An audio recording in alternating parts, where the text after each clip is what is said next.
Well, welcome back to Travels with Tommy and Lori. You know we're not The traveling. quarantine edition. So we're going to be cooking today's, we're going to just do a souffle for just a souffle. Yeah, it's a cheese souffle. For lunch. It's first time I've ever done it, but I think I can pull it off. I think you can. So we're going to see. So Lori's getting ready to take the camera and start filming this fiasco. You're on this ride with us. Neither one of us have ever done this before. We've talked about it, but I've been told that souffles are really delicate. It should be easy. But you got to have a level house, and this house, as we've told y'all in the past, is not level. Everything slopes down that way, so we'll see.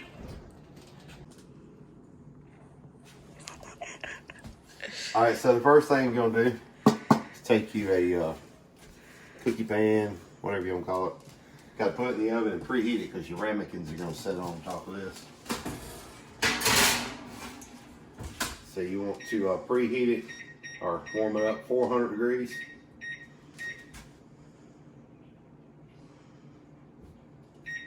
Just let that go. Next thing you want to do is go over your list of ingredients here. Butter, flour, milk, eggs, Gruyere cheese, which I got my salt and pepper, cayenne, and ground nutmeg. So that's kind of where you want to start. First thing we're going to do is melt us some butter just for the ramekins and brush them.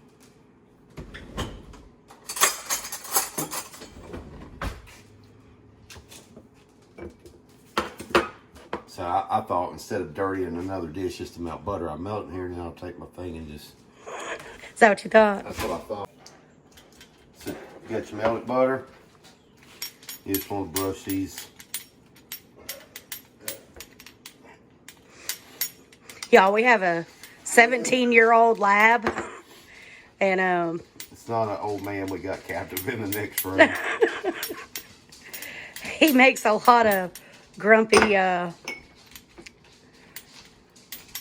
noises, and we think he might be a tad senile.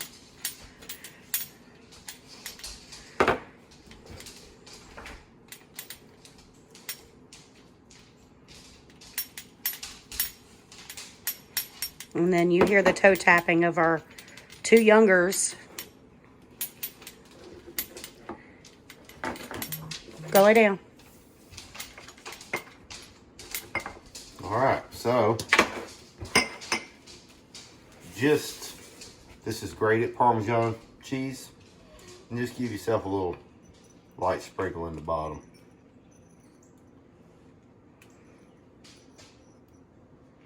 Y'all know I tend to over cheese stuff.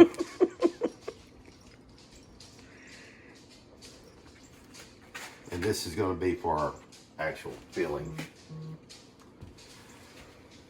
He's reading off of a recipe, and No, I was actually getting a text. Somebody said something about low country, so Oh, that sounds delicious too. So it does. it sounds a whole lot better than a souffle right now. Anyway, I'll post the recipe that he's going off of in the description. So in your Heavy bottom pot. bottom pot, 3 tablespoons of butter, very low heat. We're gonna let that melt down, and we'll come back to you. All right. So once your butter is melted, I'll come to the stove. That flip around. That was okay. That was too fast. no, I'm just too fast. Too fast, Tommy. You want to take 2.5 teaspoons of flour.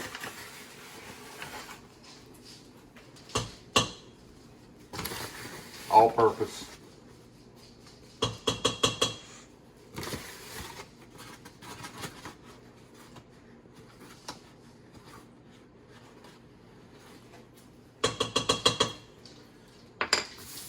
Mix that in with your butter.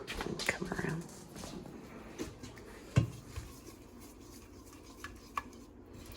And let this go for about 2 minutes on this low heat till you get everything blended in.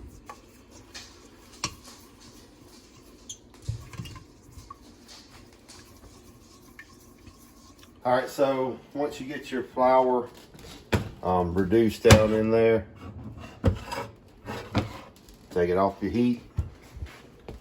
1 1/4 cups of milk, slowly pour it in. You want to whisk it in.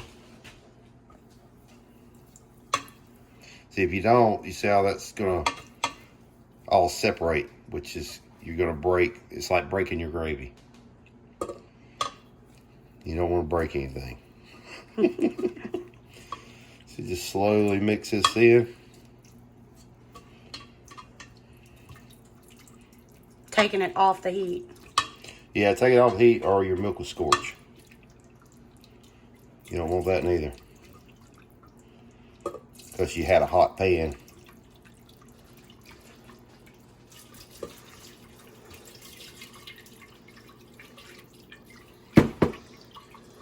Then you return it back to the heat and you bring it to a light simmer, light boil, a low boil for about 3 or 4 minutes. But you got to keep stirring this.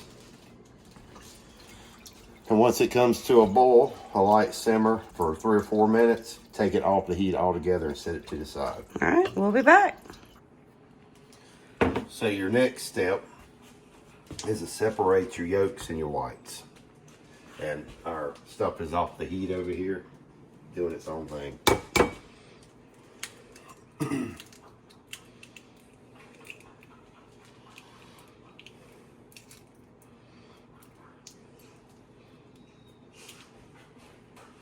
Well, you did that like a pro. I watch Master Chef.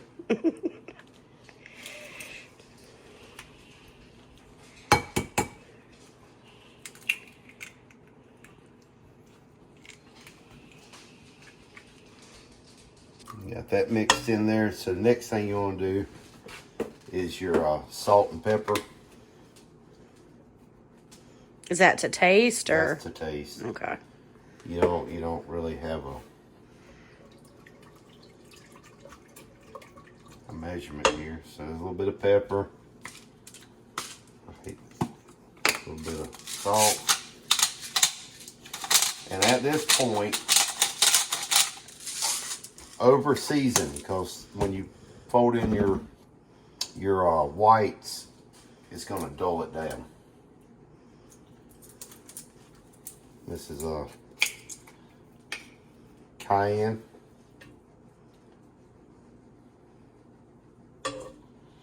It said a pinch. That was more than a pinch. I like my stuff a little spicy, and ground nutmeg. Just a pinch of this.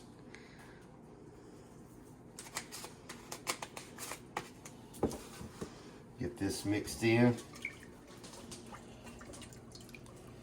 So basically, you just make custard. This is a custard, yes. All right, I'm gonna set this to the side for a second. So I gotta get my Gruyere cheese ground up.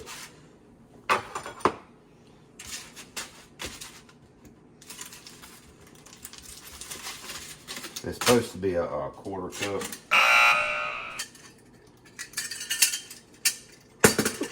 You can't ever use one of these, boy. You don't know what you're missing. That was a estate sale find. Look how easy that is.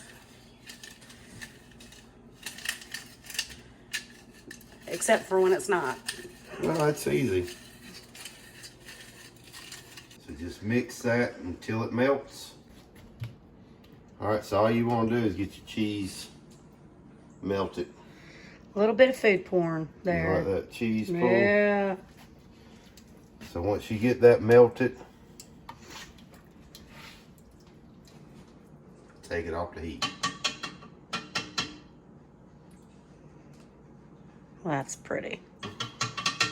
And next we'll show you the egg whites. All right, so the egg whites, a little bit of salt.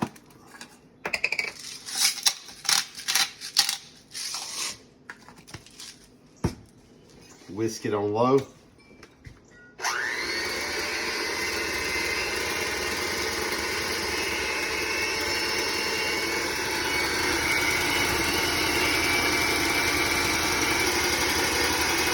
And if you will, increase your speed.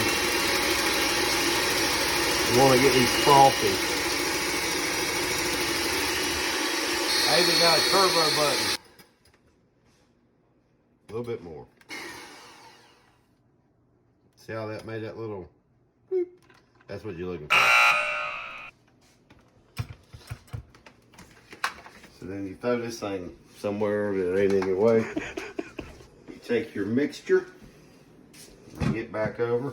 First thing you want to do is just take a little bit out to mix in there to break up that yellow cheese looking stuff. Cheese custard. So just take a little bit of that and just mix it around. So you just basically put like 2 tablespoons of that in here. And then the rest of this, you just want to fold it in. Gently.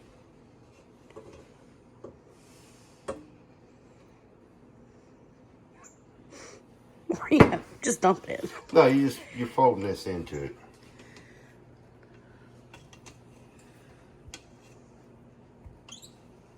That looks pretty cool, dude. Yeah, well. Yeah, well. Are you a master chef, Tommy? Yeah, I mean, I knew it was going to be fine. Just cause it was my first time don't mean I didn't know what I was doing. All right, so that's folded in. Ramekin filling time. Don't know why they call them ramekins. Little small bowls. We've decided to fill up to this line here. The recipe makes 8. We had 7 ramekins. One is MIA. The other one I'm using to root some celery in. So use what you got. So with a light hand,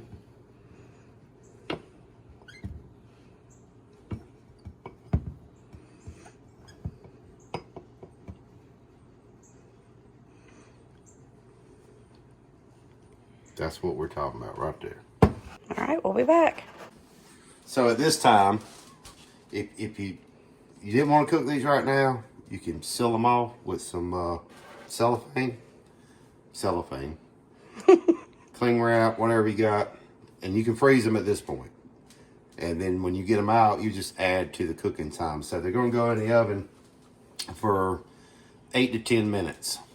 And the trick is when you get these out, you have 90 seconds before that. Hopefully the top is getting us a nice little top on it. You got about 90 seconds for that collapses back down to this. Yeah, so they got to be served immediately. So we're going to go and put them in the oven on that cookie sheet that we had for 8 to 9 minutes, 10 minutes, something like that. So that's what we'll do. Do not open the door to check on them. Your souffle will collapse. So just give it the 8 to 10 minutes. And then if they're not done by then, you open the door, they might collapse, they might not. So Also, I don't know. So if anybody watching this knows, educate us.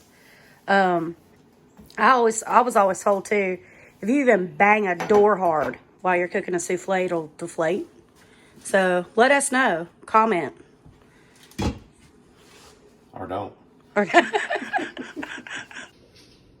Tommy went all fancy on us and cut some spring onions for garnish.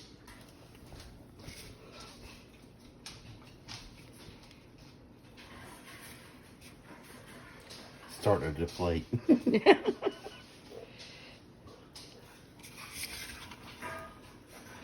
I think that's good. We're only going to eat 1, right? Or are you going to eat 2?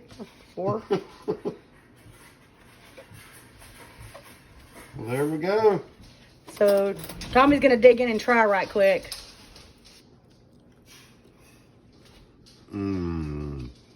That's good. What does it taste like? A real cheesy egg. Yeah, I'm going to take the bite of mine. A real... Holy crap, that's hot.